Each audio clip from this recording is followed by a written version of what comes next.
Parliament میں وہ کہہ رہے ہیں ایسا بل ہے جس کے مطابق کوئی بھی شخص اپنا جینڈر چینج کر سکتا ہے بغیر کسی میڈیکل ٹیسٹ کے. اگر کوئی مرد یا عورت اپنے آپ کو. اتنا لمبا سوال لکھنے کی ضرورت نہیں ہے, کم از کم آپ ویڈیو میں نے تو میرے بھائی کئی بار یہ بات کی ہے, رہ گیا اب شریعت کورٹ کا اور باقی معاملات. ہمارا تو واضح اسٹانس ہے اس حوالے سے. سورہ النساء کی آیت نمبر 119 ہے, وَلَا آمُرَنَّهُمْ فَلَيُغَيِّرُنَّ خَلْقَ اللَّهِ. شیطان نے کہا تھا میں انسانیت کو ابھاروں گا, وہ تیری بنائی ہوئی خلقت کو بدلیں گے. صحیح بخاری میں حدیث ہے, ان مردوں پہ لعنت جو عورتوں کی مشابہت اختیار کریں, ان عورتوں پہ لعنت جو مردوں کی مشابہت کریں. دنیا میں کسی مسلمان کا یہ موقف نہیں ہے کہ آپ جو ہے وہ اللہ کی بنائی ہوئی جو اس طرح کا جینڈر ہے اس کو تبدیل کریں. سب اس کو حرام سمجھتے ہیں. پارلیمنٹ میں آیا ہے, پارلیمنٹ میں تو میرے بھائی جو پازیٹیو بل بھی آئے ہیں, اپروو بھی ہوئے ہیں, پریکٹیکل اپلیکیشن آج تک ان کی نہیں ہوئی ہے. نہ یہ اپروو ہونا ہے, اپروو بھی ہو گیا, اس کی اپلیکیشن کوئی بھی نہیں ہونی. آپ بے فکر ہیں, کچھ بھی نہیں ہوتا انشاءاللہ. اعوذ باللہ من الشیطان الرجیم, بسم اللہ الرحمن الرحیم. وَلُوطًا إِذْ قَالَ لِقَوْمِهِ, اور لوط کو ہم نے پیغمبر بنا کر بھیجا اس حال میں کہ انہوں نے اپنی قوم سے فرمایا, أَتَأْتُونَ الْفَاحِشَةَ مَا سَبَقَكُمْ بِهَا مِنْ أَحَدٍ مِّنَ الْعَالَمِينَ, کیا تم ایسی بے حیائی کرتے ہو کہ جو تم سے پہلے آج تک دنیا میں کسی نے نہیں کی. انکم لتأتون الرجال شہوۃ من دون النساء, بے شک تم جاتے ہو مردوں کے پاس شہوت کے لیے عورتوں کو چھوڑ کر. بل انتم قوم مسرفون, بلکہ تم تو حد سے گزر جانے والی قوم ہو. حضرت لوط علیہ السلام کا ذکر قرآن حکیم میں کئی ایک مقامات پہ ان کی قوم کے تفصیلی حالات آئے ہیں. ان میں سے ایک مقام سورۃ الاعراف بھی ہے. یہ حضرت ابراہیم علیہ السلام کے بھتیجے تھے. سورۃ العنکبوت میں آیا کہ ایک لوط ان پر ایمان لے کر آئے ابراہیم علیہ السلام پر. اللہ تعالیٰ نے انہیں پیغمبر بنا کر سدوم کی بستی کی طرف بھیجا. یہ آج بھی بستی موجود ہے, لیکن تباہ شدہ حال کے اندر. اردن اور فلسطین کے درمیان اس ٹریک میں یہ بستی آتی ہے. اس کے کھنڈرات اور جو عذاب کے اثرات وہ ابھی تک وہاں پر موجود ہیں. اس کی ویڈیوز یوٹیوب کے اوپر ریئل ٹائم موجود ہیں, جس نے دیکھنی ہو وہ دیکھ سکتا ہے. انگلش میں ہم سڈوم, کہ وہ ڈی یوز ہوتا ہے. سوڈومی کی ٹرم اس عمل کے لیے ہے. ہومو سیکچولیٹی بعض لوگ اس کے لیے لواطت قوم لوط کی وجہ سے استعمال کرتے ہیں, بلکہ یہ سارے الفاظ اس کے لیے استعمال ہوتے ہیں. اور اس کا ذکر تورات کے اندر بھی موجود ہے. حضرت لوط علیہ السلام پر صرف ان کی 2 بیٹیاں ایمان لے کر آئیں. ان کی اپنی بیوی بھی کافرہ تھی, وہ بھی قوم کے ساتھ برباد کر دی گئی. کوئی ان پر ایمان نہیں لے کر آیا سوائے 2 بیٹیوں کے. ان کی قوم جو ہے وہ مردوں کے ساتھ بدفعلی کے کبھی گناہ کے اندر مبتلا تھی, جس کی باقیات آج کل آپ کو مدارس میں, بعض کالجز, یونیورسٹیز کے ہاسٹلز میں بھی نظر آتی ہیں.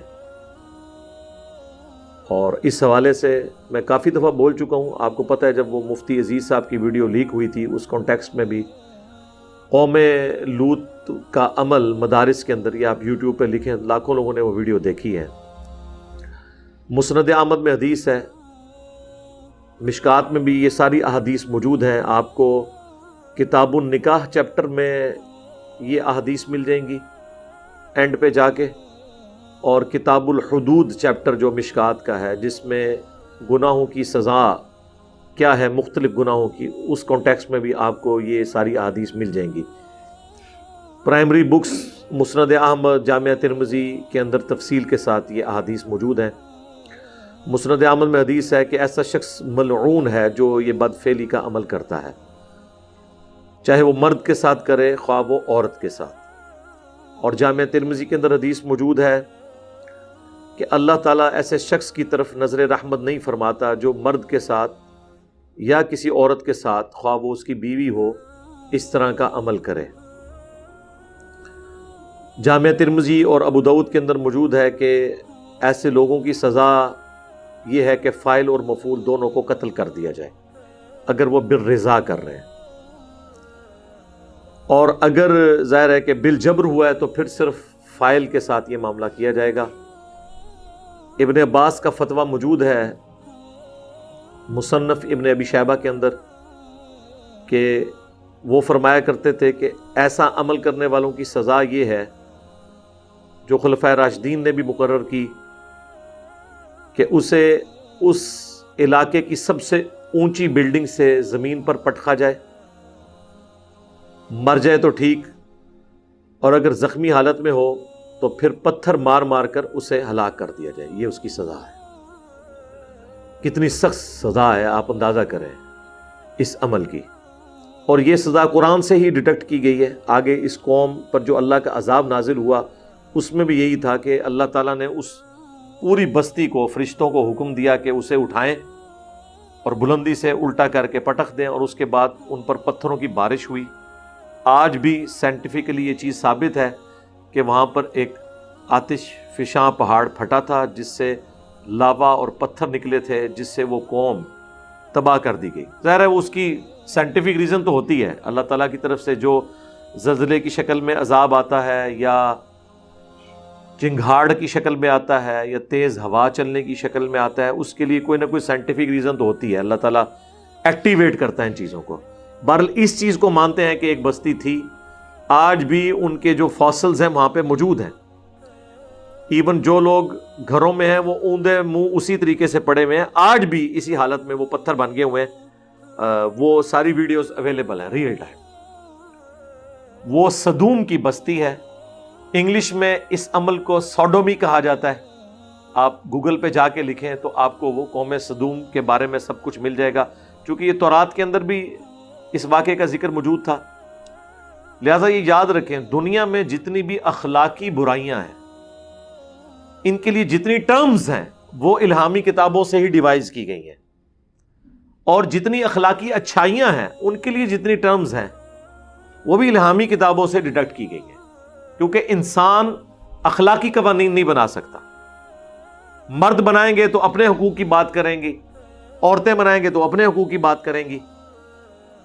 اللہ تعالیٰ اخلاقی قوانین خود بناتا ہے، اور یہاں پر بھی اللہ تبارک و تعالیٰ نے اس قوم کا ذکر کیا تاکہ لوگ اس برائی سے بچیں۔ امریکہ کی بعض سٹیٹس کے اندر مرد کی مرد کے ساتھ شادی کو انہوں نے یعنی ایک آئینی شکل، قانونی شکل دے دی ہے، حالانکہ دنیا میں آج بھی اس کام کو ایک برا فعل کے طور پر مانا جاتا ہے، اور اس کی آؤٹ پٹ کچھ نہیں ہے، کیونکہ یہ جو تعلق ہے اس کی آؤٹ پٹ اولاد تھی، اور وہ مرد کا مرد کے ساتھ ممکن نہیں ہے۔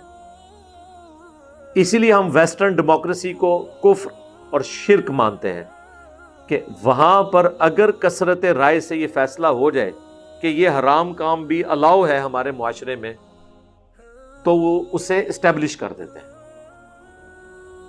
اسی وجہ سے ویسٹرن ڈیموکریسی کو کفر کہا جاتا ہے، جبکہ جس ڈیموکریسی کو ہم جائز سمجھتے ہیں وہ قرآن کی روح سے وَأَمْرُهُمْ شُورَىٰ بَيْنَهُمْ، مسلمانوں کا آپس کا جو معاملہ ہے وہ مشورے سے طے پاتا ہے، کثرت رائے سے حلال کے دائرے کے اندر نبی الاسلام بھی خلفائے راشدین بھی اسی کی بنیاد کے اوپر فیصلے کیا کرتے تھے۔